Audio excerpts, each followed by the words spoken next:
ഹരിതം T V ചാനലിലേക്ക് എല്ലാ പ്രേക്ഷകർക്കും സ്വാഗതം. ഇന്ന് ജ്യോതിഷ പന്തിയിൽ ഉൾപ്പെടുത്തിയിരിക്കുന്നത്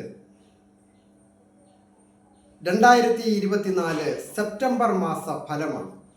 അതായത് മലയാള വർഷ കണക്കനുസരിച്ച് 1200 ആണ്ട് ചിങ്ങമാസം 16 തീയതി മുതൽ കന്നിമാസം 14 തീയതി വരെയുള്ള ഒരു മാസത്തെ ഫലമാണ് പറയുന്നത്. കുംഭം രാശിക്കാരായിരിക്കുന്ന ഓരോ നക്ഷത്രക്കാർക്കും വന്നു ചേരാവുന്ന ഭാഗ്യാവസ്ഥകളെക്കുറിച്ചും ദൈവാധീനത്തെക്കുറിച്ചുമൊക്കെയാണ് പറയുന്നത്. ഞാൻ ഹരികുമാർ, ദേവി ജ്യോതിഷാലയം, കാവുംപടി, മണർകാട്, കോട്ടയം. ഈ ചാനൽ പേര് നക്ഷത്രവും ചേർത്ത് കമൻറ്റ് ചെയ്യുന്നവർക്ക് വേണ്ടി പ്രത്യേകം പ്രാർത്ഥിക്കുന്നതാണ്. സബ്സ്ക്രൈബ് ചെയ്യുവാനും പ്രത്യേകമായിട്ട് അഭ്യർത്ഥിക്കുന്നു. കുംഭം രാശിക്കാരായിരിക്കുന്നവർക്ക് ഇപ്പോൾ ഗ്രഹങ്ങളുടെ സ്ഥിതി അനുസരിച്ച് നോക്കുമ്പോൾ രാശിയാധിപൻ കൂടിയായ ആ ശനി അവിടെ സ്ഥിതി ചെയ്യുന്നത് പല വിധത്തിലുള്ള ക്ലേശങ്ങളും സൂചകമാണ്. എന്നിരുന്നാലും ചില കാര്യങ്ങൾക്ക് അനുകൂലവുമാണ്. രാശിയാധിപൻ രാശിയിൽ നിൽക്കുന്നു എന്നുള്ള പരിഗണന ചില സന്ദർഭങ്ങളിലെങ്കിലും ശനി ദോഷങ്ങൾ, വലിയ വലിയ ദോഷങ്ങളൊക്കെ മാറിപ്പോകുവാനായിട്ട് അത് അനുഗ്രഹിക്കും.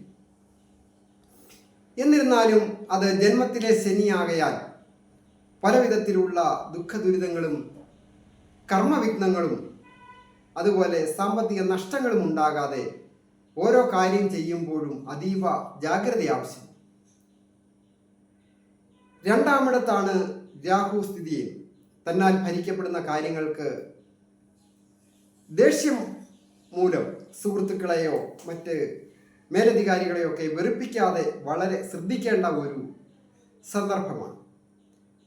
തൊഴിൽ വിജയങ്ങൾ വന്നു ചേരും, പ്രവർത്തനങ്ങൾ രംഗത്ത് വിജയങ്ങൾ വന്നു ചേരും. എന്നിരുന്നാലും അത് പല വിധത്തിലുള്ള അഭിപ്രായ വ്യത്യാസങ്ങൾ ഉണ്ടാകാതെ നോക്കുക. സുഹൃത്തുക്കളും സഹോദര സ്ഥാനീയരും ഒക്കെ സഹായത്തിന് ഉണ്ടാവും. സുഖസ്ഥാനമായ മാതൃഭാവം അവിടെ വ്യാഴം ബലവാനായിട്ട് നിൽക്കുന്നതിനാൽ ഗൃഹസംബന്ധമായിട്ടും വാഹന സംബന്ധമായിട്ടും ഒക്കെ വളരെ നല്ലതാണ്. ഉള്ള ഗ്രഹം പുതുക്കിപ്പണിയുന്നതിനോ വാഹനം മോടി പിടിപ്പിക്കുന്നതിനും ഒക്കെ യോഗമുണ്ട്. പ്രത്യേകിച്ച് പ്രായമായ മാതാപിതാക്കൾക്കും കൊച്ചുകുട്ടികൾക്കും ഒക്കെ വളരെ നല്ല ഒരു കാലമാണ് ഈ വ്യാഴത്തിൻ്റെ സ്ഥിതി കൊണ്ട് കാണുന്നത്.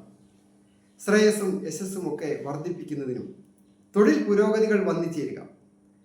അതായത് നാലാമിടത്ത് ബലവാനായിട്ട് നിൽക്കുന്ന ആ വ്യാഴം തൊഴിൽ സ്ഥാനത്തേക്ക് ദൃഷ്ടി ചെയ്യുകയും ഒക്കെ ചെയ്യുന്ന ഈ കാലം തൊഴിൽ സ്ഥാനാധിപൻ ഇപ്പോൾ ഭാഗ്യസ്ഥാനത്തേക്ക് മാറിയിരിക്കുകയും കൂടിയാണ്. അങ്ങനെ നോക്കുമ്പോൾ പലതരത്തിലുള്ള സാമ്പത്തിക നേട്ടങ്ങളും തൊഴിൽ വിജയങ്ങളും വന്നിച്ച് ടെസ്റ്റുകളൊക്കെ എഴുതുന്നവർക്ക് അതീവ ജാഗ്രതയോടുകൂടി എഴുതുക. വിജയിക്കുവാൻ യോഗമുണ്ട്. ദമ്പതികളായിട്ടുള്ളവർക്ക് ചില അഭിപ്രായ വ്യത്യാസങ്ങൾ ഉണ്ടാകാം.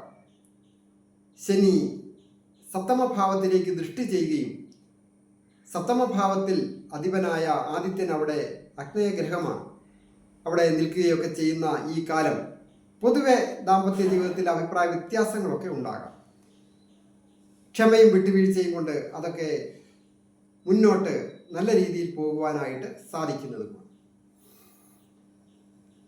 വിദേശത്തായിരിക്കുന്നവർക്കും വിദേശത്ത് പോകണമെന്ന് ആഗ്രഹിക്കുന്നവർക്കും ഒക്കെ ഈ സെപ്റ്റംബർ മാസം വളരെ അനുകൂലമാണ്. വിസ വന്ന് പോവുക, അതായത് പഠിച്ച വിദ്യക്കനുസരിച്ച് ഒരു ജോലിക്കായിട്ട് പോവുകയോ വിദ്യാഭ്യാസ കാര്യങ്ങൾക്കായിട്ട് പോകുന്നതിനുമൊക്കെ നല്ല അനുകൂലമുള്ള ഒരു സമയമാണ്. അധ്യാപകർക്കായാലും മറ്റ് മെഡിക്കൽ രംഗങ്ങളിൽ ജോലി ചെയ്യുന്നവരായാലും അതുപോലെ IT മേഖലകളിൽ ജോലി ചെയ്യുന്നവരോ മറ്റ് ഇതര ഗവൺമെൻറ് ജോലി ചെയ്യുന്നവർക്കും ഒക്കെ വളരെ നല്ലതാണ്. കാർഷിക രംഗത്ത് ജോലി ചെയ്യുന്നവർക്കും അഭിവൃദ്ധികൾ വന്നു ചേരും. ധനാഗമന യോഗമുണ്ട്. മത്സ്യബന്ധനവും വ്യാപാരവും വിപണനവും ഒക്കെയായി ബന്ധപ്പെട്ട ജോലികൾ ചെയ്യുന്നവർക്കും അഭിവൃദ്ധിയുള്ള ഒരു സന്ദർഭമാണ്. ഒരു ഓട്ടോറിക്ഷ ഓടിക്കുന്ന തൊഴിലാളിയായാലും വിജയങ്ങൾ വന്നു ചേരുവാൻ യോഗമുള്ള ഒരു സന്ദർഭം. ഈശ്വരാധീനം ഉണ്ട്. അതുപോലെ അധികാര കേന്ദ്രങ്ങളിൽ നിന്നും നല്ല ഒരു സ്ഥാനമാനങ്ങളൊക്കെ വാഗ്ദാനങ്ങൾ ഉണ്ടായിട്ടുള്ളവർക്ക് അത് നിറവേറ്റുന്നതിനും വന്നു ചേരുന്നതിനും ചാർജ് എടുക്കുന്നതിനും ഒക്കെ യോഗമുണ്ട്. വിവാഹ ജീവിതം, അതായത് ഏജ് ഓവറായിട്ട് നിൽക്കുന്ന യുവതികൾക്കായാലും യുവാക്കൾക്കായാലും ഒരു വിവാഹം വന്ന് നടക്കുന്നതിനും വാക്കാകുന്നതിനും ഒക്കെ യോഗമുണ്ട്. അതിനൊക്കെ ആയിട്ട് ഏറ്റവും പ്രധാനമായിട്ട് മഹാദേവനെ പ്രാർത്ഥിക്കുക, ശിവപാർവതി ക്ഷേത്രത്തിൽ ദർശനം നടത്തി പ്രാർത്ഥിക്കുന്നതും ശനിപ്രീതികരമായ കാര്യങ്ങളൊക്കെ ചെയ്യുന്നതും ശ്രേയസ്സും യശസ്സും വർദ്ധിക്കുകയും കാര്യങ്ങളുടെ തടസ്സങ്ങൾ മാറി അനുകൂലമായ ഐശ്വര്യപൂർണമായ കുടുംബജീവിതം നയിക്കുവാനായിട്ട് സാധിക്കുന്നതുമാണ്. എല്ലാവർക്കും നന്മ വരുവാനായിട്ട് പ്രാർത്ഥിക്കും.